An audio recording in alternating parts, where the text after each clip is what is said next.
l'État américain a envoyé un hélicoptère au-dessus de la maison des membres de Move qui restaient et cet hélicoptère a lâché une bombe sur cette maison-là. La maison a explosé.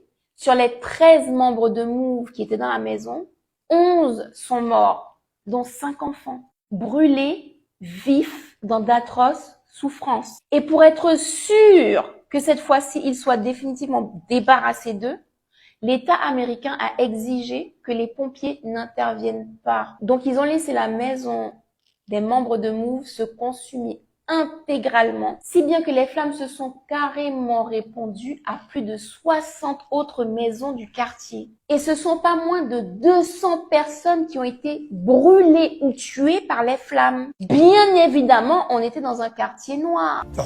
Le quartier tout entier ressemblait à une zone de guerre, c'était terrible. Quand ils ont attaqué notre famille le 13 mai, ils avaient prévu cette bombe. Et ils ont fait en sorte que la maison soit réduite en cendres, parce qu'ils voulaient qu'il n'y ait aucun survivant. 13 personnes se trouvent à l'intérieur de la maison prise d'assaut, parmi elles 6 enfants.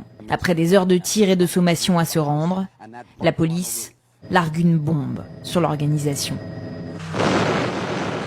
Le bâtiment prend feu aussitôt, très vite. Les flammes se propagent dans toute la rue et plus de 60 maisons partent en fumée. Toutes les maisons depuis l'angle là-bas jusqu'en bas de la rue. Nous avons découvert plus tard que les pompiers avaient comme ordre de ne pas éteindre l'incendie. Je pense que les pompiers ne sont pas intervenus pour les mêmes raisons que celles pour lesquelles les policiers n'ont pas arrêté de tirer. Le commissaire voulait tuer tout le monde à l'intérieur. Quand nous avons réalisé que la maison était en feu, nous avons tenté de sortir, mais il y avait des policiers partout à l'arrière de la maison et ils nous ont tiré dessus pour nous empêcher de sortir. Et c'est pour ça que 11 personnes sont mortes assassinées. À peine soignée pour ses brûlures, Ramona a été incarcérée pendant 7 ans pour incitation aux émeutes et conspiration. Ils n'ont arrêté personne. Aucun des policiers, aucun des officiels. Personne n'a été tenu responsable ni accusé d'avoir assassiné notre famille.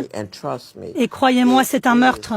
Ce n'était pas un accident. Donc, si tu penses qu'à partir des dates de l'abolition de l'esclavage, les Noirs ont récupéré une humanité, des droits et des libertés, t'es dans la matrice. Réveille-toi. Ceci est un extrait. Rendez-vous sur mon application GNTV pour profiter de l'intégralité de cette vidéo, ainsi que 174 autres reportages, sans compter 2 nouvelles vidéos chaque semaine. Si tu ne connais pas encore, très simple, tu cliques sur le lien de ma page d'accueil ou sur le lien dans la barre d'infos juste sous cette vidéo.